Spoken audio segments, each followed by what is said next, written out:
안녕하십니까. 철강 담당 애널리스트 박성봉입니다.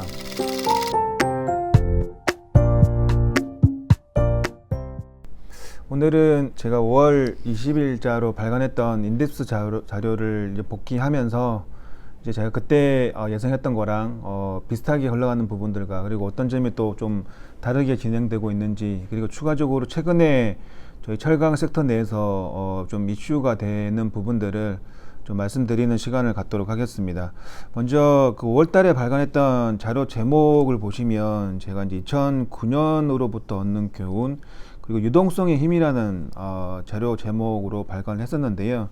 전반적으로 최근에 이제 금속 가격 이런 부분들을 감안해 보면 좀 비슷하게 흘러갔던 부분들이 상당히 많았다라고도 볼 수가 있는데, 저희가 좀 예상했던 부분은 조금 다른 부분은 중국 철강 시장입니다. 그러니까 중국 철강 시장 같은 경우는 일단 중국 철강 가격이 코로나 발생 이후로 단기적으로 좀 조정이 나왔다가 이제 거의 한 4월부터 다시 이제 4월 달부터 가격 반등이 나왔고요. 이건 당연히 이제 중국 제조업 가동률이 전체적으로 정상화되면서 철강 수요도 회복이 되는 그런 그림들이 나와주면서 가격이 좀 올라갔는데요. 근데 이제 제가 예상했던 건 조금 다른 흐름은 이 철강 재고입니다. 철강 재고가 당연히 코로나 이후부터는 단기적으로는 수요가 워낙 급감을 한 반면에 가동률 측면에서는 계속 단기적으로 살짝 조정이 나왔지만 바로 회복이 되면서 재고는 계속 쌓여나가는, 3월 초까지 계속 쌓여나가는 그런 그림들이 나왔었다가 그때 3월 초 이후부터는 다시 재고 계속 이제 빠지는 그림이 나왔습니다. 저희가 5월 달에도 계속 말씀드렸던 게 이 재고가 올해 한 여름쯤, 그러니까 7월 8월 정도 되면은 예년 수준까지 떨어져서 본격적으로 철강 가격이 상승할 수 있는 그런 계기로 작용을 할 거다라고 말씀을 드렸는데요. 최근에 지금 6월 달, 7월 달 접어들면서 이제 재고가 좀 빠지는 부분들이 약간 좀 정체가 되고 있습니다.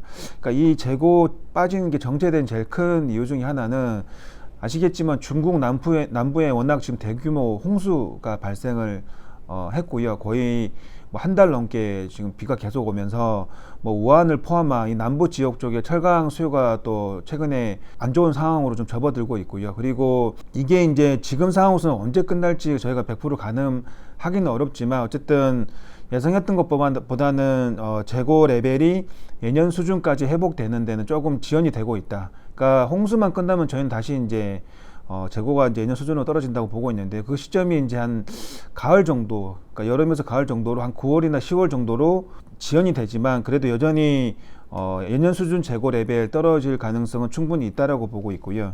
다행인 거는 최근에 이제 철강 가격이 어쨌든 꾸준하게 올라주면서 거기에 반해서 이제 철광석, 그다음에 석탄 가격은 오히려 계속 좀 떨어지고 있는 상태입니다. 그래서 고로사들의 수익성의 바로미터가 되는 이 스프레드 같은 경우는 그래도 2분기부터 좀 이제 올라가고 있기 때문에 2분기 최근에 뭐 포스코도 그렇고 현대에서도 그렇고 2분기 실적을 발표를 했습니다. 근데 2분기 실적은 상당히 안 좋았는데 이게 이제 스팟 스프레드가 어쨌든 2분기부터 올랐기 때문에 3분기부터는 국내 고로사들도 스프레드 확대를 통한 어느 정도의 수익성 개선은 가능하지 않겠느냐라고 좀 예상을 하고 있습니다.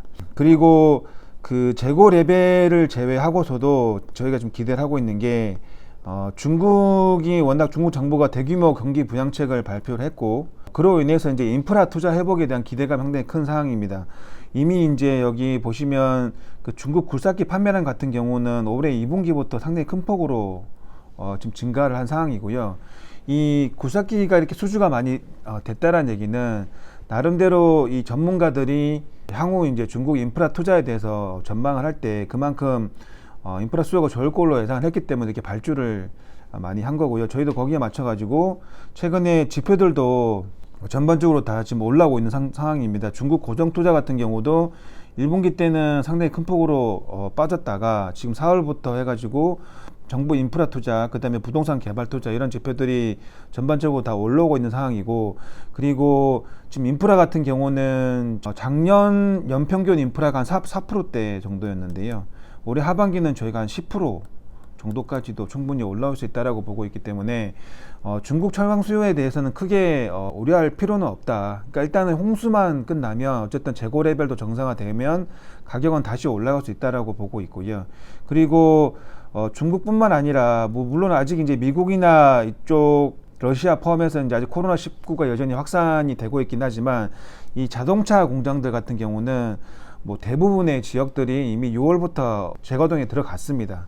그래서 이런 부분들을 감안해 보면 중국뿐만 아니라 전 세계적으로도 4월달, 5월달에 최악은 이미 이제 지나갔다라고 저희가 말씀을 드리겠습니다.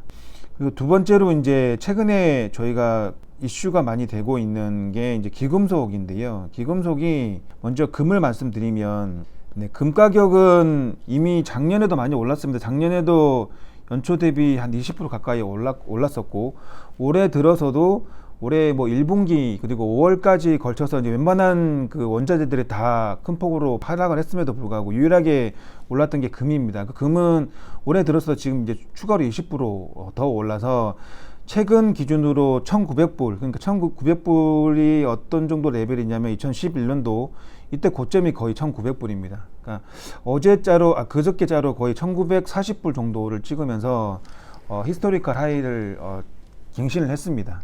그래서 금 가격은 계속 상당히 큰 폭으로 올라가고 있고 금뿐만 아니라 저희가 또 전에 말씀드렸던 게 은에 대해서 저희가 하반기 대세 상승을 충분히 기대해 볼 만하다고 말씀드렸는데 은도 5월 달에 저희 말씀드릴 때 온스당 15불에서 지금은 거의 25불 정도로 한 70% 가까이 올랐습니다. 오히려 이제 2분기와 놓고 보면은 상승폭은 은이 훨씬 더 큽니다. 근데 물론 금도 오르지만 어쨌든 기금속 다 전반적으로 다 올라가고 있는 상태인데요.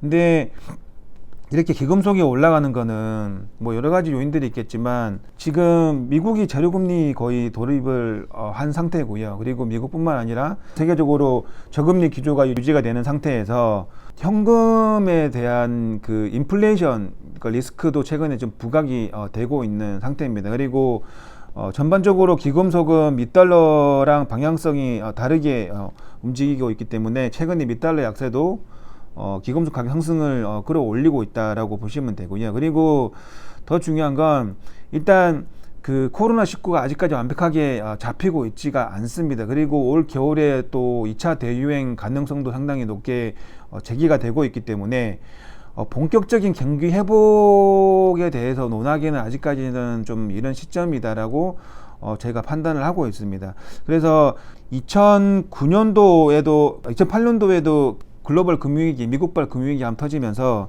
은 가격이 온스당 20불 정도 하던 게 거의 한 10불 아래로 떨어졌습니다. 반토막이 났었죠. 짧은 기간 동안에. 근데 그러다가 10불에서 거의 2011년도 상반기, 그러니까 한 2년 6개월에 걸치는 기간 동안에 거의 50불 가까이 올랐습니다. 그러니까 2년 6개월 동안에 5배 가까이 올랐다라는 얘기죠.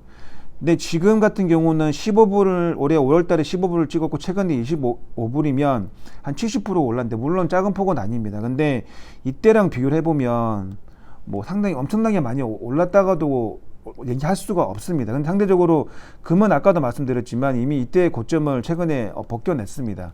그래서 전반적으로 글로벌하게 유동성이 엄청나게 많이 풀린 상황이고 그리고 인플레이션 리스크까지 부각이 되는 상태에서 기금속 가격은 저는 금도 마찬가지지만 추가적으로 더 올라갈 수 있다고 보고 있는데 은은 아직까지 고점에 닿았다고 보기가 어려운 거죠. 그리고 아까도 말씀드렸지만 그 올 겨울 2차 대유행 얘기도 있고 그러니까 아직까지 불확실성이 글로벌하게 만연해 있기 때문에 이 구리라든지 기타 산업용 금속이 마찬가지 최근에 좀 반등이 나왔는데 계속해서 올라가기는 저희는 조금 부담이 있다라고 보고 있습니다. 그래서 결국은 단계별로 시장에서 저희 금속을 투자를 함에 있어서 위기가 터지면 첫 번째 찾는 게 금입니다. 예, 금이고 그 다음으로 이제 금이 이제 먼저 뿜고 나면 그 다음으로 찾는 게 이제 은입니다. 은은 이 기금속의 성격도 가지고 있지만 산업용으로도 여기 보시면 아시겠지만 거의 전체 수요 절반 이상이 산업용으로 쓰이거든요. 그러니까 은은 기금속이라도 할 수 있지만 산업용 금속이라도 할 수 있는 약간 좀 이 중간재적인 성격을 갖고 있기 때문에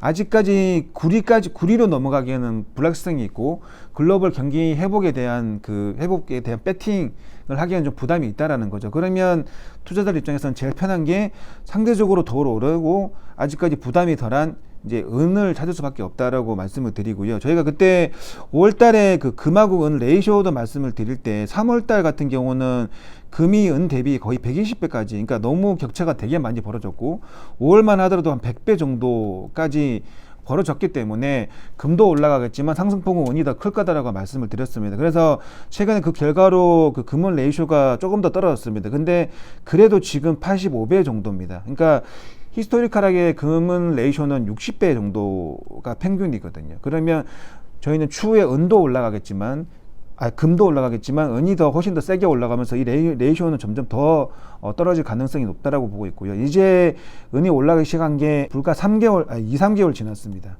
올해 하반기뿐만 아니라 내년 상반기까지도 추가적으로 저희는 올라갈 룸이 충분히 남아 있다라고 말씀을 드리고요. 그래서 저희가 탑픽으로 말씀드리는 종목은 당연히 그 기금속의 그 어느 정도 매출 비중이 높은 고려아연을 말씀을 드리고요. 고려아연이 아연하고 연, 금, 은 이 제품들을 생산하는데 작년 기준으로 전체 매출액에서 금이 차지하는 비중은 7% 정도였습니다. 물론 금도 당연히 올라가면 좋죠. 근데 은은 매출액 비중이 25%입니다. 그래서 저희가 올해 상반기 금이 올라가도 고려아연 주가가 그렇게 생각보다 못 올라갔던 이유는 금은 매출 비중이 그렇게 크지는 않습니다. 근데 은 같은 경우는 25% 정도가 되기 때문에 은이 최근에 의미 있게 올라간다라는 것뿐만 아니라 내년 상반기까지도 추가로 더 올라갈 수 있다고 보고 있기 때문에 실질적으로 수익성 개선이 충분히 올해 하반기에 가능하다라고 말씀을 드리고요. 그리고 중장기적으로 고려아연은 2022년도 4분기부터 이 전지박이라는 아주 수익성 좋은 새로운 산업을 시작하겠다고 이미 이제 공시를 했고요. 그러니까 이런 부분까지 감안해 보면 장기적으로 성장성도 상당히 확보를 해놨다라는 관점에서 제가 탑픽으로 말씀을 드리겠습니다. 그리고 포스코는 일단 2분기 실적이 안 좋았습니다. 2분기는 이제 연결로는 흑자였지만 별도로는 거의 사상 처음으로 적자가 나왔습니다. 네, 적자가 나왔는데 대신에 이제 아까 말씀드렸지만 중국 가격이 5월 달부터 반등이 나왔고, 그리고 국내 그 업체들 같은 경우도 전반적으로 7월 달, 8월 달 가격 인상을 어느 정도는 시도를 하고 있기 때문에 3분기부터는 별도 영업이 다시 이제 흑자 전환 가능하다라고 보고 있고요. 연결로도 어쨌든 전년 동기랑 비교해 보면 여전히 절반 정도 수준에 불과하지만 그래도 2분기보다는 증액되는 그런 그림을 3분기뿐만 아니라 4분기까지도 예상을 하고 있기 때문에 포스코도 지금 정도 레벨이면 20만 원 정도면 나쁘지 않다라고 말씀을 드리고요. 그리고 마지막으로 제가 말씀드릴 종목은 풍산입니다. 풍산이 돈 가격이 최근에 반등 나온 것도 나쁘진 않지만 저희가 올해 크게 기대를 하고 있는 건 이 방산 쪽을 크게 기대를 하고 있고요. 그 풍산이 이제 그 탄환 수출을 많이 하고 이제 특히 북미 쪽 수출을 많이 하고 있습니다. 근데 한국의 전체 탄환 수출 물량이 2분기 들어 큰 폭으로 증가를 하고 있고요. 특히 5월 같은 경우는 물량 기준으로는 거의 300% 가까이 증가를 했고요. 6월에도 거의 60% 정도가 증가를 했습니다. 그러니까 이게 북미 쪽 수출이 상당히 큰 폭으로 증가를 하고 있고요. 북미 쪽에 이렇게 탄환 수출이 잘 되는 이유는 미국이 되게 이제 전국이 불안하다라는 거죠. 그러니까 일단 그 코로나19 영향으로 그 이미 이제 3월 달부터 총기 수요 자체가 폭발적으로 증가를 했고요. 그로 인해서 이제 그 총기 구매 건수가 계속해서 이제 사상 최고치를 기록을 하고 있습니다. 4월 달, 5월 달, 6월 달에도 지금 총기 구매 건수가 사상 최고치를 기록을 했습니다. 뿐만 아니라 인종차별에 반대하는 시위까지 이제 6월 달부터 같이 가세를 해주면서 되게 전국이 어수선하는 상황입니다. 그래서 총기 구매가 되게 증가를 하고 있고요. 거기다가 최근에 이제 이런 어수선한 전국으로 인해서 트럼프 대통령의 지지율이 좀 전반적으로 하락을 했습니다. 그에 반해서 민주당 대선 후보인 조 바이든 전 부통령 지지율이 상승을 했고요. 지금 뭐 여론조사 기간에 따라 다르긴 하지만 거의 뭐 지지율 자체가 10% 가까이 지금 벌어진 걸로 나오고 있습니다. 근데 이 문제는 이 조 바이든 전 부통령이 어떤 분이냐면 전에 그 오바마 정권 당시에 이제 그 포괄적 총기 규제 대책 이런 부분들을 제안을 하는 등 이렇게 총기 규제에 되게 적극적으로 주장을 하는 인물입니다. 그래서 만약에 조 바이든 전 부통령이 이런 식으로 계속 지지율이 격차가 벌어지고 실질적으로 올해 대통령의 11월 대선에서 당선이 된다면 당연히 총기 규제 얘기가 나올 거고요. 그렇게 되면 그 사재기 수요가 발생을 할 겁니다. 이게 비슷한 사례가 오바마 대통령 당선할 때도 있었거든요. 그래서 그런 부분을 감안해 보면 이미 이제 2분기 때부터 한국의 탄환 수출 물량이 증가를 하긴 했지만 이게 짧게 끝나는 게 아니고 올해 하반기, 길게 되면 내년 상반기까지도 상당히 큰 폭의 수출 회복이 가능한 구조이기 때문에 풍선도 저희는 지금 시점이면 충분히 살만한 종목이다라고 말씀을 드리겠습니다. 네, 이상입니다.